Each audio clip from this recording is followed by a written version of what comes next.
thanks to everyone for joining us today for the opportunity to connect with Tony Khan to discuss AEW Double or Nothing pay-per-view this weekend at the MGM Grand Garden Arena, where it all started for AEW 5 years ago with the inaugural Double or Nothings. And we know a lot of you were with us in Vegas back in 2019. We were grateful for your interest and passion then. Every bit is honored to have you with us today, so thank you. And we're going to get going here in a minute. First, a couple quick notes. We have about an hour or so and quite a lineup of you interested in some of Tony's time. So to be courteous to your fellow journalists, no two-parted questions, please. And second, your effort to keep today's press conference focused on Double or Nothing is certainly appreciated. So here we go. I'm going to turn it over to Tony now for some opening thoughts, and then we're going to open lines for your questions. Tony. Thank you, Jim. Hey, everybody. Really excited to be here today to talk about 5 years of AEW and the anniversary of Double or Nothing and the big pay-per-view this Sunday. The show is going to be available on a lot of different pay-per-view providers, the most we've ever had, including Bleacher Report, Triller TV, YouTube, all the cable satellite providers. We've added DAZN as a pay-per-view provider now for Double or Nothing, and a lot of great ways to get this show. And everybody in AEW is really excited about our 5-year anniversary show on Sunday. When I get to the questions, and make sure I get as many of you able to ask questions as possible. And if you don't get a chance to ask something today, hopefully we'll get everybody's questions after Double or Nothing on Sunday. Jim, please take it away, sir. All right, let's go. Tony, your first up will be Jim Barcelone from the Miami Herald, and following Jim will be Mike McGuire from Vista Radio's McGuire on Wrestling. Jim, you are up. I really don't enjoy going first, because then I got to ask the question. I got to ask this question. I want to ask about Double or Nothing. Why are you guys doing this? All right, so I'll try to tie it in this way. What is it like having AEW Double or Nothing? And a big event like that, is signature event, help start it all. I'm not making it two-part. I'm making it one part. But how does it help, if it does, with just getting more eyes on it, getting TV negotiations going, maybe other interests from different TV entities, streaming, etc.? How does AEW Double or Nothing help something like that, if it does? Thank you. Yeah, absolutely. It's a great question. We have a huge following here in AEW, and it all started with the original Double or Nothing event. And this is going to be a great show. We've had great success on pay-per-view this year, and with our pay-per-view ticket sales and our pay-per-view event sales on cable, satellite, and streaming. Expect this to be another great event. Right now, I think we're 2 for 2 this year in 2024. I felt like Revolution and Dynasty have been 2 of our great pay-per-views, and this is an amazing card for Double or Nothing on Sunday. And having a big event like this puts us in a really good position. I think it gets a lot of eyeballs on the product, and also a lot of attention from media and all of you giving it great coverage.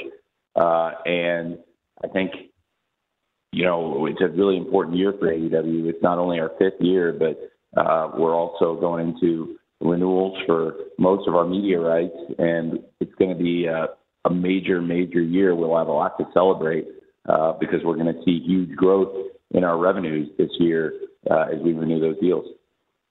Thanks, Jim. Thank you, Jim. Mike McGuire from Vista Radio's McGuire on Wrestling is next, and I'm going to follow Mike with a write-in from Jonathan Hood of Good Karma Wrestling in Chicago. Mike. Is Mike there, Jim? I am not hearing. Hi, can you hear me? Yep, there he is. Yeah, got you now. There we go. We got you, Mike. Sorry about that. The pop-ups were coming up in different ways here. Tony, thanks for the time today. Congratulations on 5 years. Definitely a great accomplishment for you there. It's been an interesting 5 years for fans watching, and one of the things, of course, when you have a company going as strong as you do and as often as you do, is the plague of injuries, and there's definitely been some big names that have been out for injury for a while now.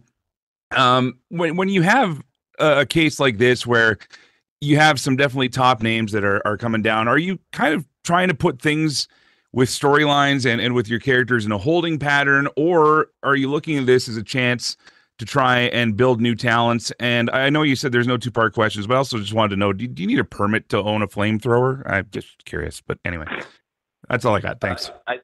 I do think you need to, you do. I'm not sure whether you need a permit to fire one off, but I'm glad that Darby had one, and I'm glad he was able to use it. And that was great to see the flamethrower on AEW Dynamite last night.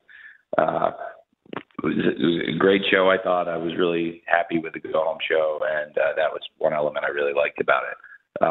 So then, to go back to what you were asking before, you got me so excited talking about the flamethrower in your two-part question. Going back to what you had led off with, we have had a lot of injuries. It's been great to get Darby back, and we're always pushing forward.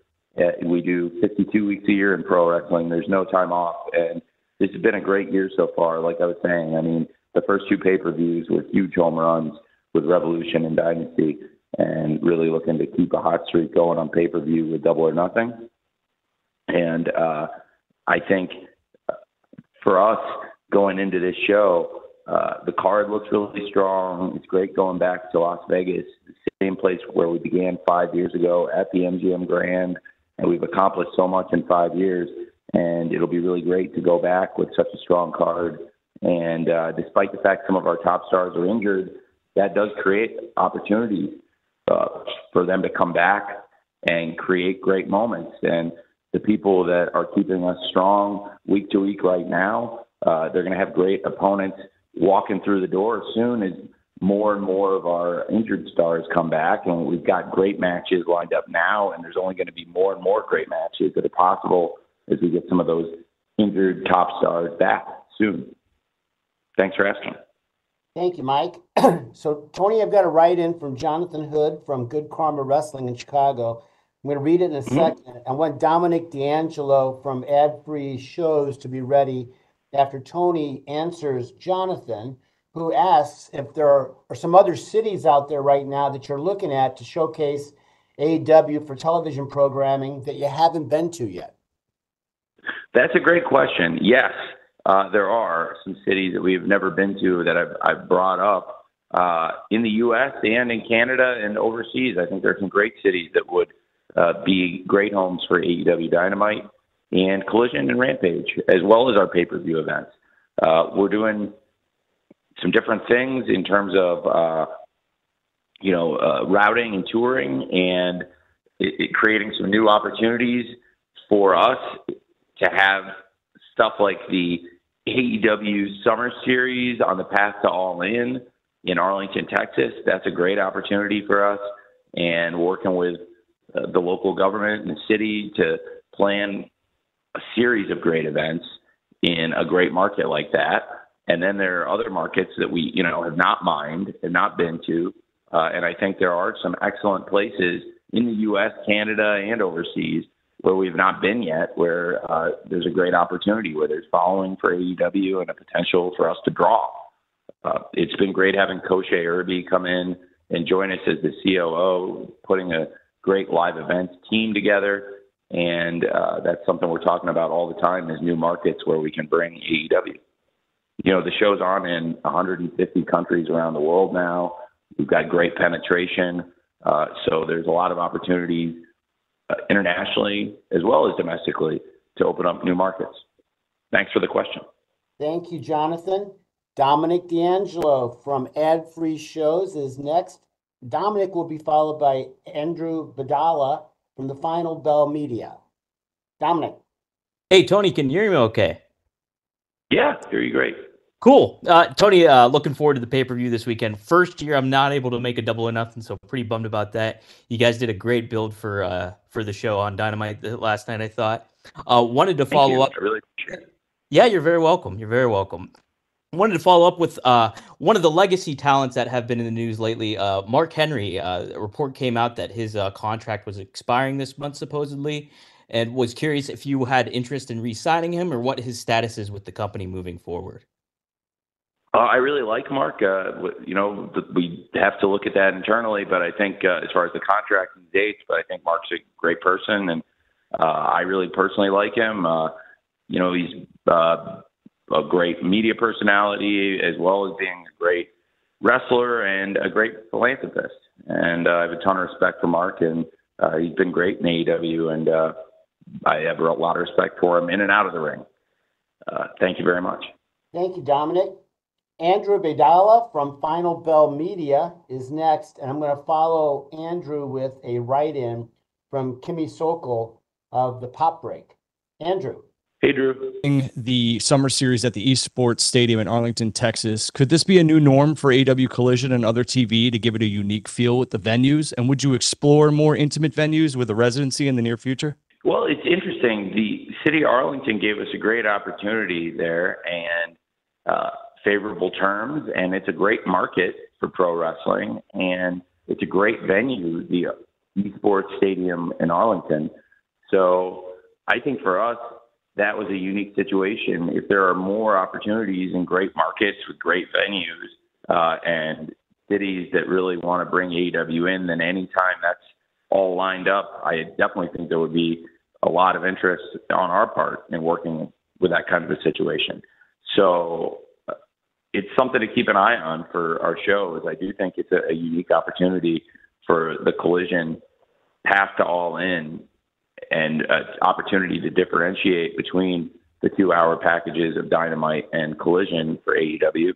And I think that having some of the most passionate, loudest, most loyal wrestling fans on the entire planet around the Dallas Metroplex area and the great fans in Arlington makes a lot of sense for us, and it can really help us build up those shows at such an important time of the year for us, where that run of Collision episodes will be going on the path to All In at Wembley Stadium. So I definitely think if this goes really well, and we're expecting it to go really well, that it could be a model for other future series like this. Thanks for the great question. Thank you, Drew. Thank you very much, Andrew. Tony, I've got a write-in here from Kimmy Sokol from the Pop Break, and Amy Nemedy from WrestleJoy will follow your answer to Kimmy, who asks, after Serena Deeb's serious medical condition last year, it was unsure if she would be able to return to the ring. Now she's not only returning, but facing off against Toni Storm. What do you make of her comeback and the match this weekend? Well, it's a really, really inspirational story to see Serena Deeb return to the ring. She went through challenges outside of the ring that she talked about, and she had some medical obstacles to get through to make her return, to get this match with Toni Storm. I think it's amazing what Serena has achieved, and it's going to be a great World Championship match when she takes on Timeless Toni Storm this Sunday at Double or Nothing. Serena Deeb has been involved in some of the very best matches, and I expect that this will be another great match. Timeless Toni Storm is a great champion. They're very different styles of fighting with Serena and Toni, very different presentations between the two of them, but I have a ton of respect for both wrestlers. I think Toni Storm's a great champion, and Serena Deeb's a great challenger, and absolutely Serena Deeb has been through a lot to get to this point in her career, and she's an inspiration to a lot of people, and I think it's great that she's been able to get back in the ring, and I'm really looking forward to that World Championship match on Sunday in Las Vegas at Double or Nothing. Thank you very much, Kimmy. Amy Nemedy from WrestleJoy is next. Amy will be followed by Bill Pritchard from WrestleZone. Amy. Hi, Tony. Can you hear me? Yeah. Hi, Amy. Hi. So first, congratulations on celebrating 5 years of AEW.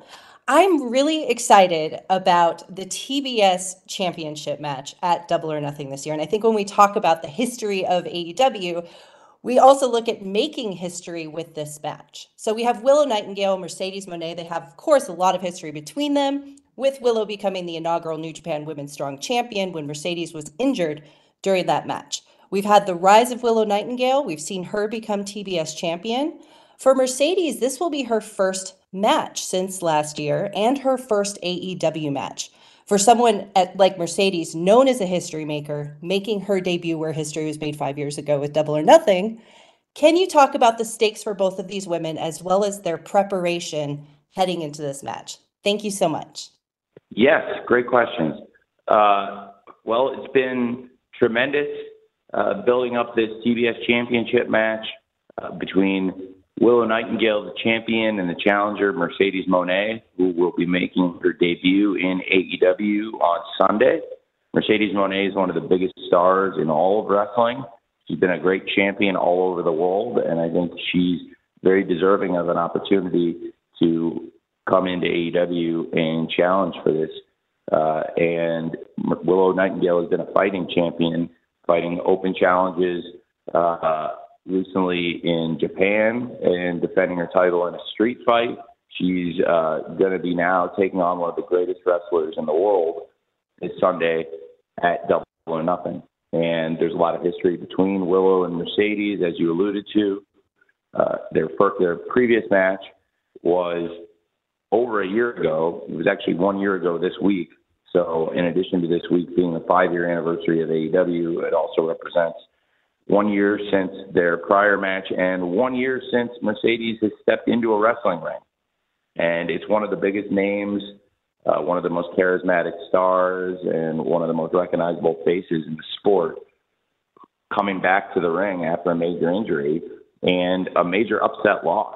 Frankly, when Willow won the New Japan Strong Championship at Mercedes Moné's expense, I don't think anybody was expecting that. I don't know if Mercedes Moné was expecting that, and Willow, for her, that was a big upset. And I think that she may have been the only one, that believed that might happen. And, but in all seriousness, I do think that Willow Nightingale and Mercedes Moné have the potential to be a great rivalry. This match is an important chapter, and I would not be surprised if they were to step in the ring again someday, because there is already, I can see, a lot of chemistry between these two.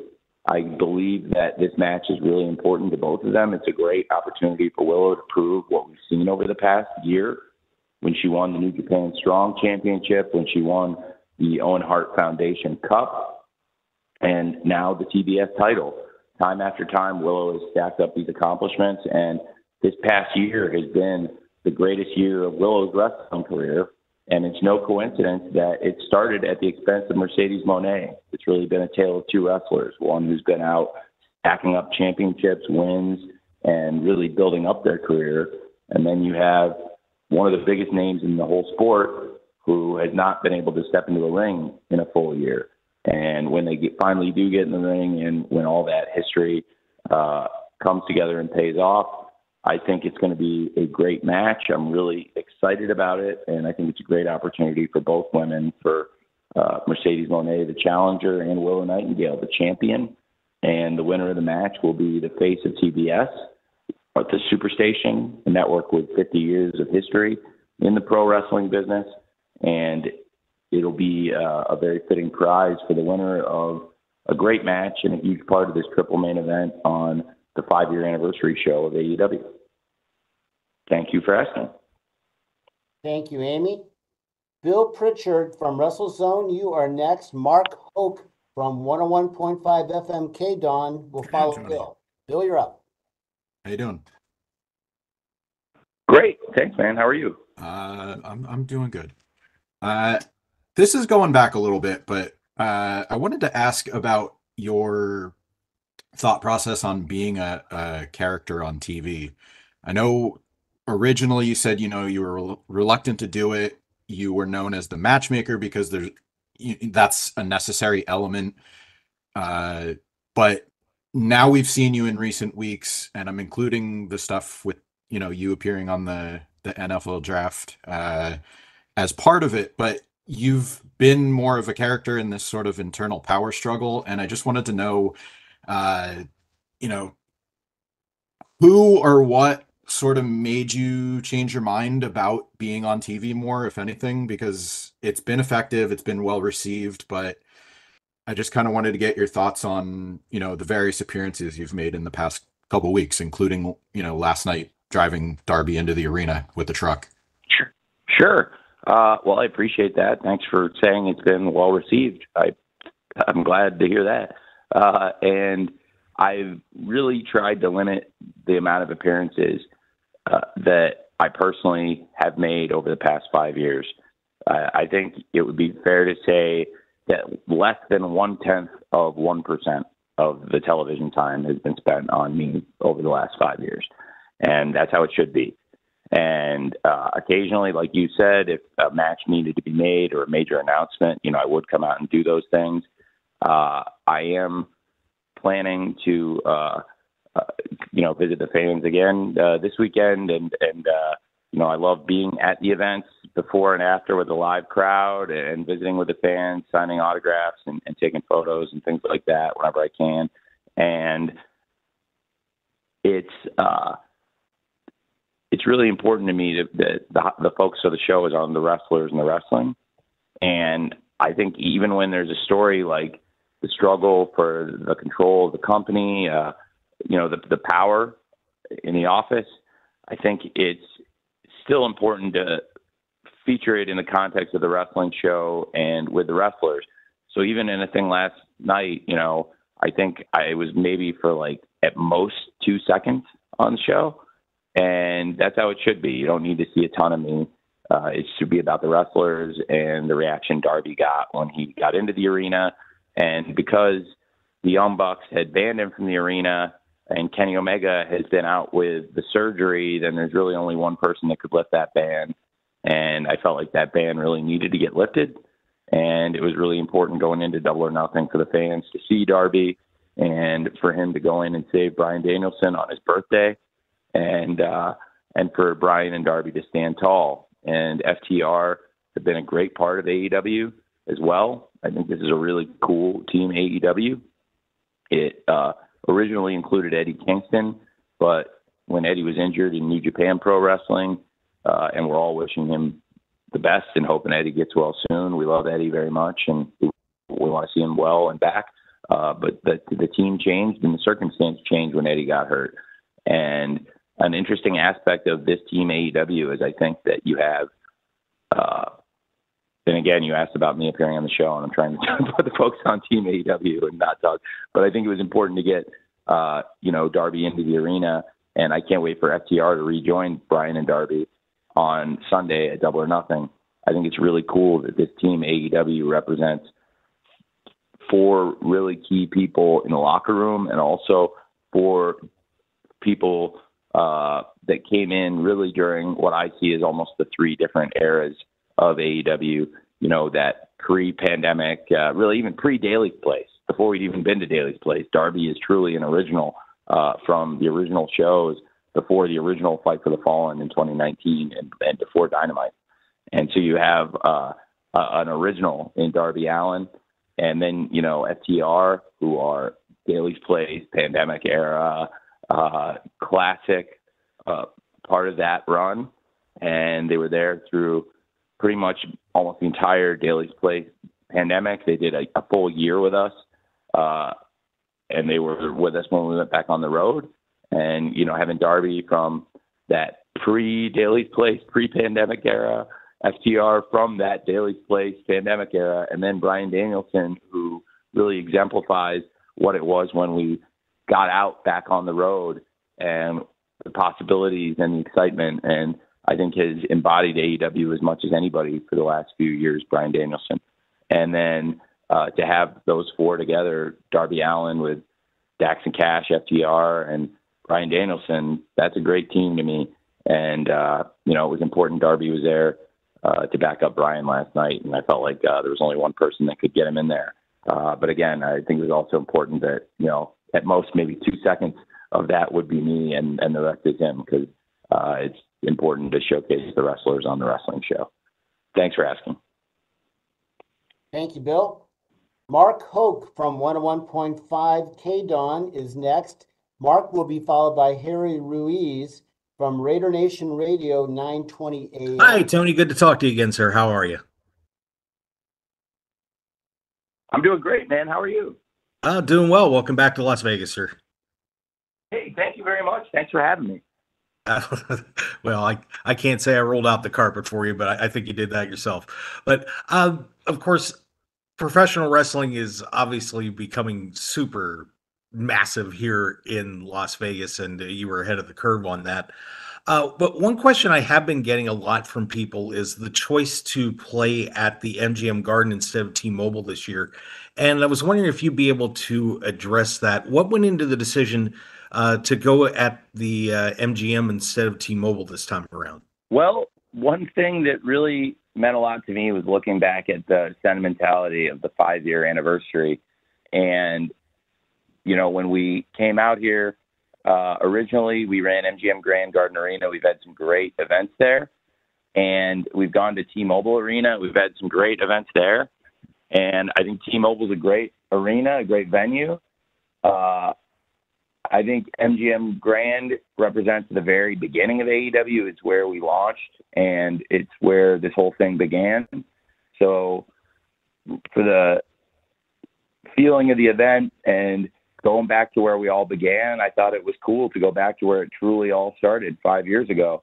And it's going to be really neat, I think, for us to go back there. It'll be a really sentimental memory for a lot of people that were there at the beginning and a lot of people that were not, to go back and look at how much the company has changed in 5 years. And, you know, that's really a big driver of the decision, Mark. And I think it'll be a great event, and I'm excited to be back in Las Vegas. As you said, 5 years ago, we brought Double or Nothing here to Las Vegas and really, I think, had set off a series of great events. The original Double or Nothing set the record for the fastest sellout in the history of Las Vegas pro wrestling. It's really cool. And we've got a great thing going here, and I love coming to Las Vegas with the wrestlers. I know the wrestlers enjoy it and the fans, and it's a great destination. I think we're going to see a lot of fans having a great time this weekend and make new fans out here as well, and that's something we all enjoy. Thank you, Mark. Harry Ruiz from Raider Nation Radio 920 AM is next, followed by Liam Crowley from comicbook.com. Harry? Media call this year. You're coming out to Vegas for wrestling this month, and then later in the year also for football. So welcome back into town. I got a question about your new signings. Las Vegas will be the first AEW pay-per-view with all three of your big 2024 signings in action: Okada, Ospreay, and Mercedes. How satisfied are you with what they've brought to the table and how your shows have produced since their arrivals? Thank you. That's a great question. I'm really excited about that. To have Will Ospreay wrestling for the international title, Kazuchika Okada fighting in the Anarchy in the Arena, and Mercedes Moné challenging for the TBS title, all on the same show. It's really exciting, and I think that for the company, these three have come in at a great time, and this is the first time they've ever been on a card together. I think we're going to continue to grow and build, and I think we'll be in a much better place as a result of the three of those great free agents arriving here. I have a lot of respect for each of them individually, and collectively, I think they add a lot to AEW, and it's going to be great to finally have all three of them on the same pay-per-view. Thanks for asking. Thank you very much, Harry. Liam Crowley from comicbook.com is next, followed by a write-in question from John Powell of Slam Wrestling. Liam. And for taking the time today. Stoked for Double or Nothing this weekend. Darby Allin recently gave an interview where he was talking about him getting cleared for this match. Obviously, he's still pretty banged up with his foot and his nose. But I was just curious, in the instance where Darby wasn't able to get clearance to compete in this match, and the fact that Eddie Kingston is currently out of action with his leg injury, were there any other names that were circulated to fill that fourth spot for AEW? And considering Darby was the one who reached out to you about filling that match, did any talent from the roster reach out to you about wanting to be that fourth guy and represent the company? Well, the Darby thing was a case of great minds think alike. I've spent a lot of time with him, and we are complete opposite ends of sometimes I think of a very similar brain, and arrive at a lot of the same thoughts very differently. I think our interests, and outside of pro wrestling, and the way we spend our time is very differently. One thing we have in common is we're both up late at night a lot, though, and that's when we probably do 90% of our talking. And I reached out to him one night, and I think, like he has so often, and vice versa, I think he read my mind. I texted him to ask. I said, "Hey, how are you doing? How's it going with the injury rehab?" And he responded immediately, "I'm doing good. I can fill in and substitute for Eddie Kingston as the partner on Team AEW and Anarchy in the Arena if you'd like." So I think he knew what I was thinking. But before I asked the question, he answered it. There were a lot of people that wanted to step up and be a part of Team AEW, and there were a lot of names I think that would have been great. And there are a lot of people that could have stepped into this role and done excellent with it. I think that for AEW, I think, looking at where we were last week and for this match and taking everything into account, I think Darby Allin was the perfect choice. But I also think there's a lot of people that would have been excellent in the spot if Darby had not been able to get cleared. And if he had not gotten cleared, I would not have pushed him in there, even if he had wanted to. Which I think he would have wanted to, even if he had not gotten cleared, frankly. I wouldn't have been able to do it, but it was really cool how he wanted to step up. And before I even got the question out, he answered it. I thought that was neat. So thanks for asking. I appreciate it, Liam. Thank you, Liam. Tony, here's a write-in question from John Powell, and we'll follow John's question with Stephanie Chase of Digital Spy. John's question is a simple one. I think you'll enjoy it. What does Double or Nothing's anniversary mean to you and to AEW?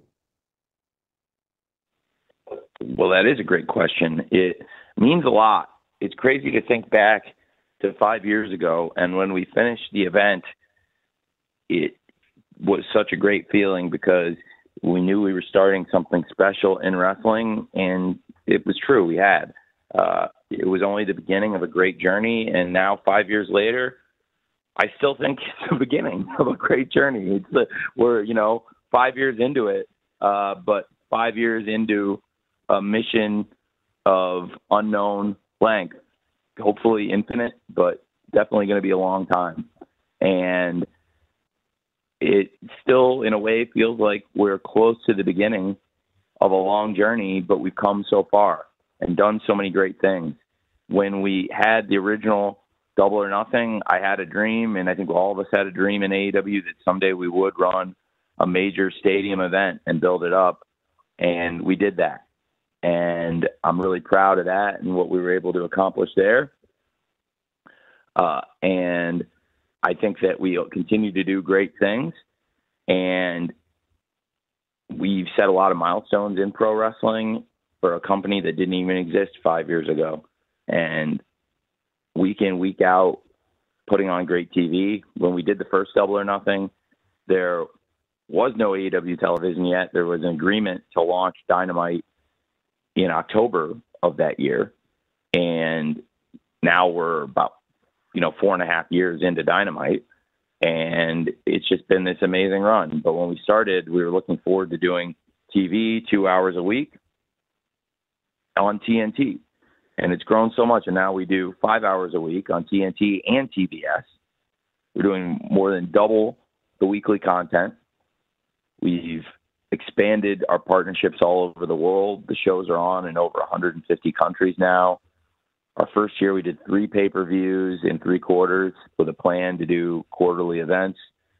We've successfully expanded the calendar now this year, where we've got 9 events on the calendar after 8 last year. And, the 8 last year was a massive, massive success. And I think it's really, really amazing what we've done over these 5 years.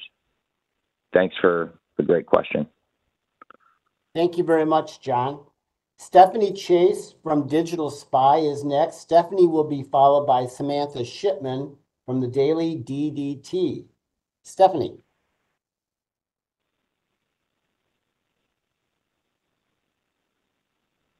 Hey, Stephanie. Hey, so AEW has made the decision to move All Out to a week later, leaving more time between it and All In. Can you tell us how you came to the decision and any lessons you learned from running back-to-back pay-per-views last year? Sure. It was really a great 2-week period last year, back-to-back weekends with All In and All Out. There was a lot of feedback. Hey, what about more time between the shows? And they're both holiday weekends. And I think there's utility to both the weekends. We had run on Labor Day for, several consecutive years, even going back to before AEW All In, which was, really a show run by the Elite and funded by ROH.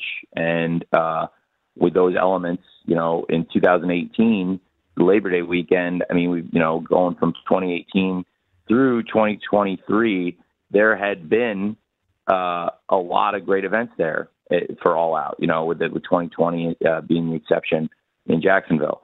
Labor Day weekend has been really kind around Chicago to AEW. I want to continue putting AEW on in September, and I wanted to give the fans in Chicago a great show, and I was thinking, how can I give them an even better show? And I know some of the feedback had said, this has always been a great weekend, Labor Day weekend for AEW. Coming off the stadium show, it's hard to come in and do anything the week after that. But last year we did it, and the show was fantastic. And a lot of people thought All Out was the best event of the entire year. A lot of people also thought All In was the best event of the entire year. And a lot of people thought that that Revolution was the best event of the year. And a lot of people thought that Forbidden Door was the best event of the year. So we had a really, really strong calendar of pay-per-views. I felt like last year, maybe our strongest ever, probably. And one note people had was, hey, if All Out had been a little bit further out, we could have built things a little bit more, and maybe people wouldn't have been so surprised how great the show was when it turned out to be maybe the best of all of them. And I thought that made sense. Other people have done major wrestling events within the same week or even the same weekend, back-to-back days even. And it's a different platform for delivery when you're doing shows on streaming and they're all in a bundle and you get them all versus selling events a la carte. I think that's a different challenge. So I think that made a lot of sense. Also, when we started doing Labor Day weekend, we were the only ones running on Labor Day weekend for years. And then, there was competition moved into Labor Day weekend, I believe it was last year, international competition. And it was like, okay, that's cool. And again, there was a show scheduled for that weekend this year. And it just seemed like the win-win-win where it was like, hey, we have the ability to take this major event at Wembley, continue the tradition of early September wrestling pay-per-view for AEW around Chicagoland, go back to another arena where things really kicked off and an important milestone for AEW at that Now Arena around Hoffman Estates, Illinois, and all my friends in Schaumburg and all my college roommates and neighbors. And I think it's been very, very well received. People seem to think it was a good move, and I really do like listening to the fan feedback, and this was one of those cases where most of it was really positively received. With that being NFL opening weekend, it's going to be a busy one for a lot of people, including me. And I think that it made sense for that then to put the pay-per-view on Saturday and start the Saturday pay-per-view cycle a little earlier, because once NFL season starts, our pay-per-views tend to shift mostly from being on Sundays to Saturdays. So that's kind of the thought process of the event getting pushed back 6 days. Thanks for the great question. Thank you, Stephanie. All right, we're in the stretch run here. We got time for 2 or 3 more. Samantha Shipman from the Daily DDT is next. We'll follow Samantha with Dave Meltzer from the Wrestling Observer. Samantha?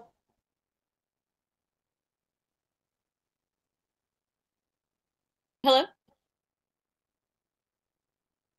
Hello, can you hear me? Hey, yep, we got you. Hey. Good.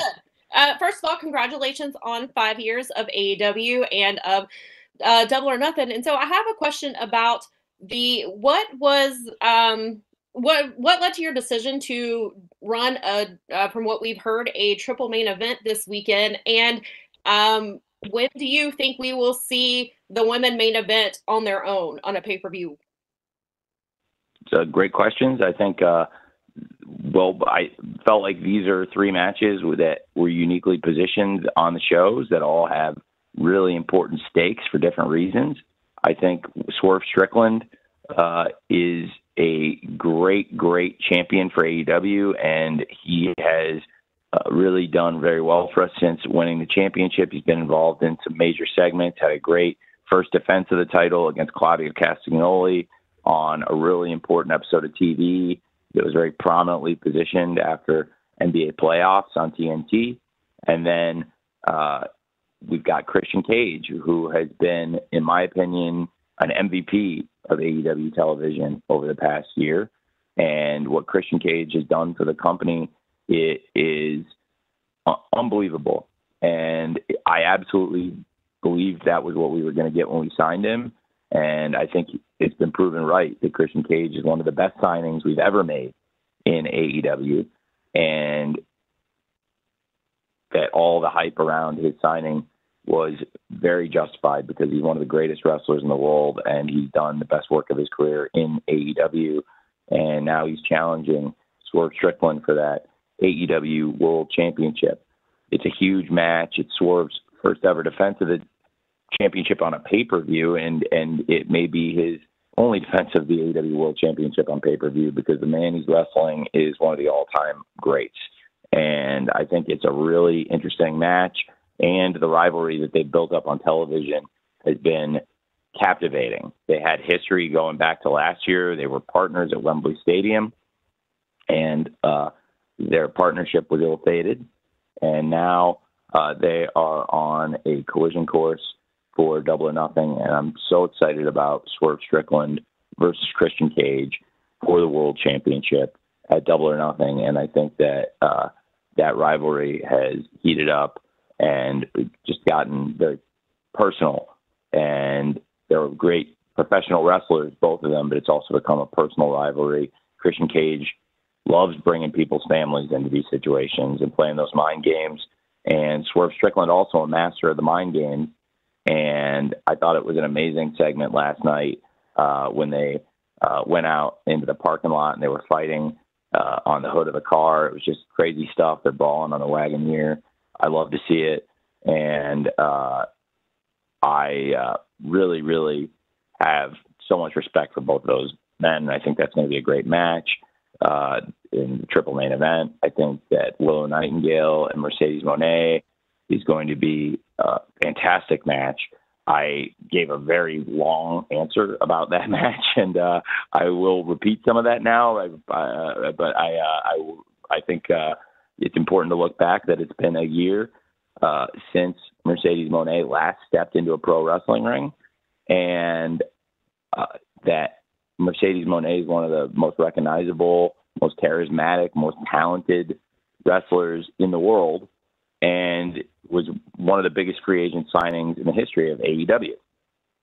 And I think that when you look at the matchup between Mercedes Moné and Willow Nightingale, it's important to look at what's happened over the past year. Willow Nightingale has been one of the hottest wrestlers in the world. She's won the New Japan Strong Championship 1 year ago this week at the expense of Mercedes Moné. She went on to win the Owen Hart Foundation Cup tournament. She won the TBS Championship. She's the face of the Superstation, the network with the longest, most prestigious history in the pro wrestling business of any television channel, and she's the face of that station. And to be the champion and have people gunning for you, that's one thing. But then to have somebody gunning for you and have that person be one of the best wrestlers in the world, and they haven't been able to wrestle for a full year, And every single day they've woken up and they blame you for that. And it's just a tremendous situation. And I've been really looking forward to the match and promoting the match on pay-per-view for a long time. And also looking forward to a rematch after the way that their match ended in New Japan a year ago. And I think it's going to be tremendous. And I think that's going to be a great match. And also we have the Anarchy in the Arena, which is going to be really crazy. The last couple of years, I think the Anarchy in the Arena match has been one of the best wrestling matches in the world, yet it has been at various points not really wrestling. It's been street fighting, brawling, and pure anarchy as advertised. So I think that these matches all present a great utility, great opportunity, and great main event feel for the fans. And I think there are other great matches on the card too that are main event worthy. Absolutely. I mean, you've got so many great things on this card, top to bottom. These are three that were earmarked for the triple main event. I think there are other matches that would live up to that.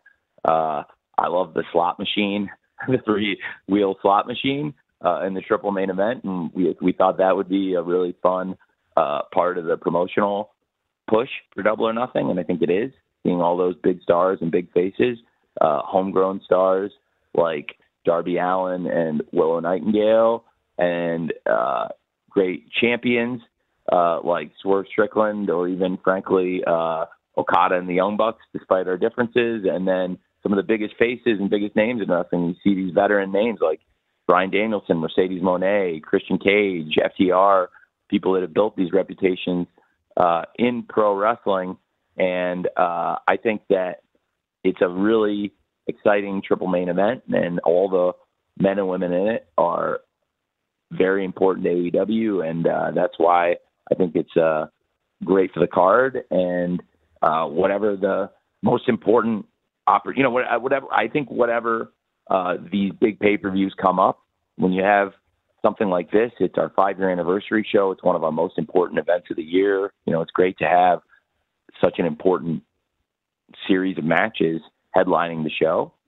And in the past, the championship matches and the Anarchy in the Arena have been really a featured part. Last year, we did a double main event with the world title match and the Anarchy in the Arena as the final matches. And I thought that this year, with the introduction of one of the greatest free agents in the world, Mercedes Moné, and her very intense rivalry with Willow Nightingale that is heated up, I thought that this would be a great match to add and make it a triple main event. So that was the thought process. Thanks for asking. Thank you very much, Samantha. Okay, we're gonna finish up here. We got 2 to go. Dave Meltzer from Wrestling Observer is next, and we will complete our time today with Tony with John Alba from Triller TV. We got about 5 minutes. Dave, you're up. Can you guys hear me? Hello. Yes. Hey, Dave. I can hear you, Dave. Okay, great. Tony, hey, so yeah, like this being the 5th anniversary, I guess like one of the questions that I have is, like, when you look back on the 5 years, what would be like the most valuable lessons that you've learned, maybe your biggest surprises? And with hindsight, is there anything that you would do differently with the experience that you have now, and you would look back and go, I wish I could have changed that? Yeah, absolutely. I mean, I think I think there are a lot of things like that. And I think we all learn every day. And, I think there's been a lot of great opportunities and moments. There are countless things that if I could have the ability to go back and change time, I would do. And not only in AEW, but in football and in life. There are so many things where I look back, and I think all of us, right? I feel like if any of us had the ability to reverse time, we could do everything. and it's a corny expression, hindsight is 20/20, but it's true. But at the same time, I know that I have spent a lot of time learning and trying to soak up wrestling history. Long before we launched AEW, I learned and studied wrestling history because it was important to me to study things that had happened and try to learn from them, basically. And I there are a number of things that, if in all walks of my life, that if I could reverse and do some things different, I would. But at the same time, I'm very, very happy with all of it. And we are, to some extent, the sum of the opportunities we're given and choices we make. And I've been fortunate to get a lot of great opportunities and tried to make the best choices I could. And I'm very happy with where we've ended up with all of it. There's things, you know, when you make as many decisions as I do as a decision maker, there's countless decisions that you could do over and look at how they would have turned out. And I think all you can do from those is then try to do something different in the future. But sometimes those opportunities are once in a lifetime and they don't come up again.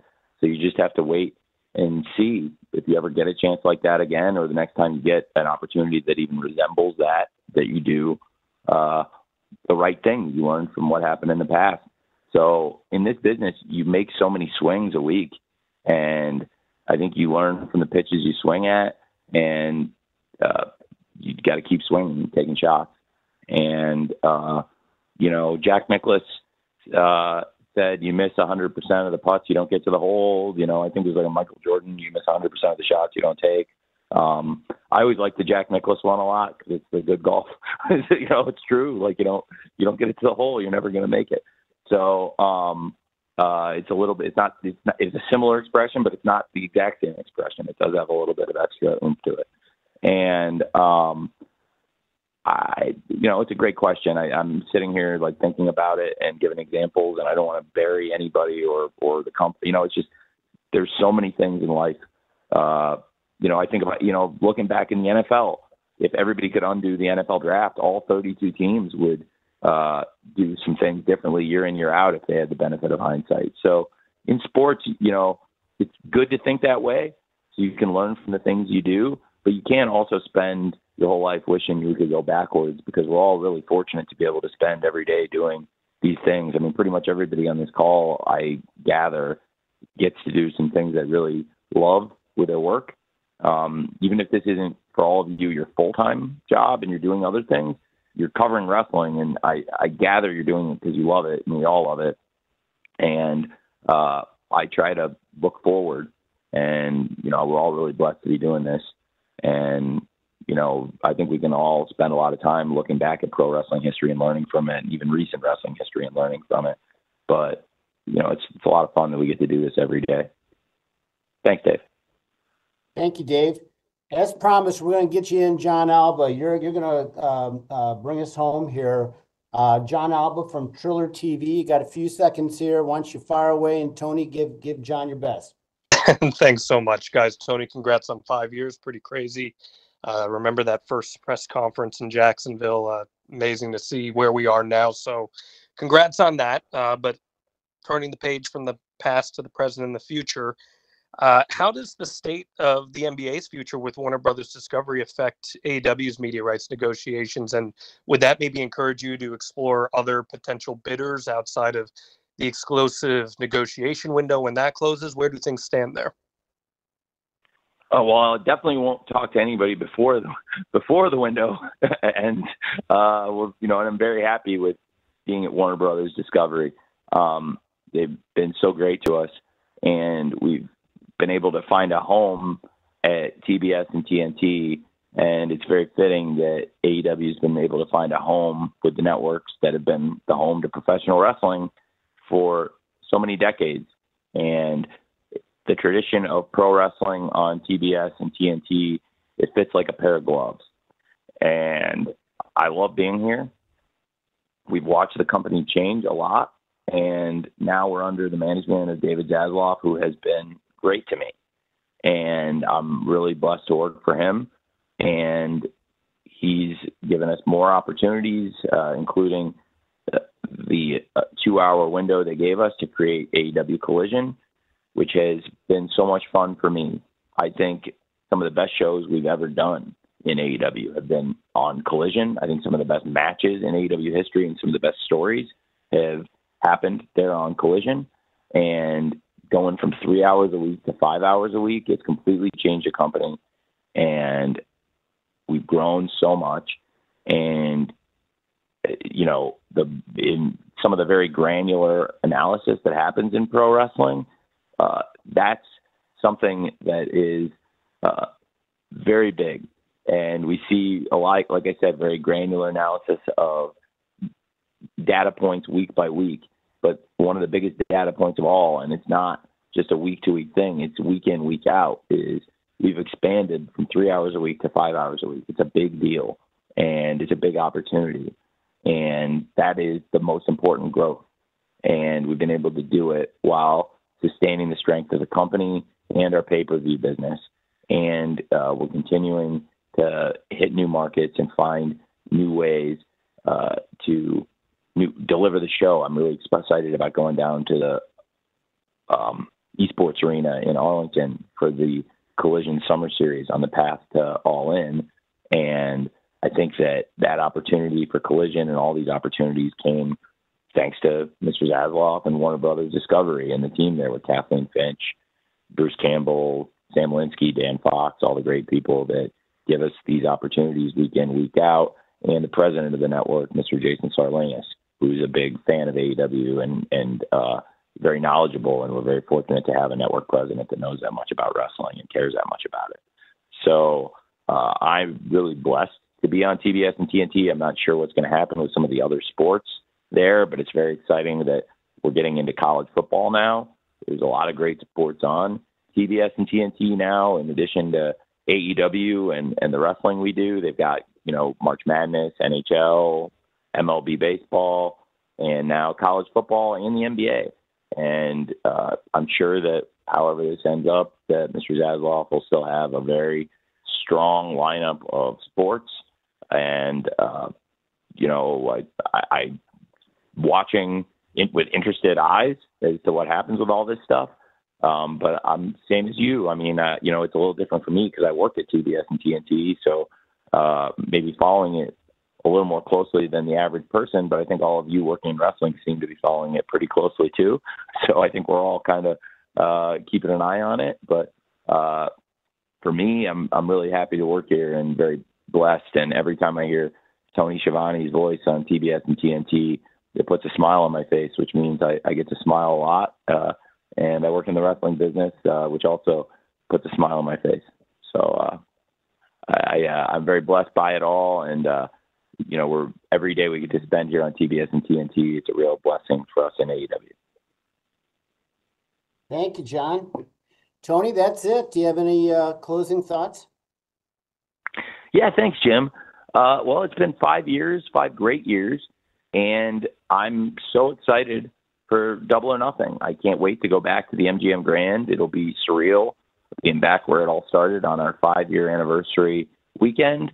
And a lot of you on this call, this is not our first interaction over these 5 years. We've had a lot of great calls. Some of you have asked tough questions. Some of you have asked great questions, fun, nice questions. But through all the ups, downs, great shows, all the great events, we've had a really, really, very, I'd like to say,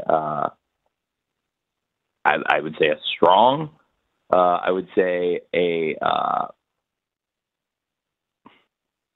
big turnout from a lot of you coming to the shows, being at the scrums, being on these calls. We've had a lot of feedback, a lot of questions, a lot of articles, a lot of stories. You guys have all written thousands and thousands of words about AEW over the last 5 years. And I really appreciate it. Even if I haven't always agreed with everything you've all said, I think that all of you putting in the time and effort to covering wrestling makes all of our jobs and all of our lives better. And I appreciate that all of you do it. I think it's awesome. Wrestling's my favorite thing. And I really appreciate all the time you all put in on wrestling and especially on AEW.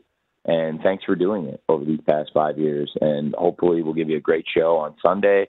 And then we can celebrate 5 more years and many more after that. Thanks for coming to this media call today. And if you didn't get your question answered, hopefully we'll be able to answer it on Sunday at the scrum. And with that, Jim and Mandy and everybody on the AEW media team. I just wanted to thank all of you also. I try to thank the media at the end of these calls, but I also really appreciate all of you for everything you've done for us over these past 5 years.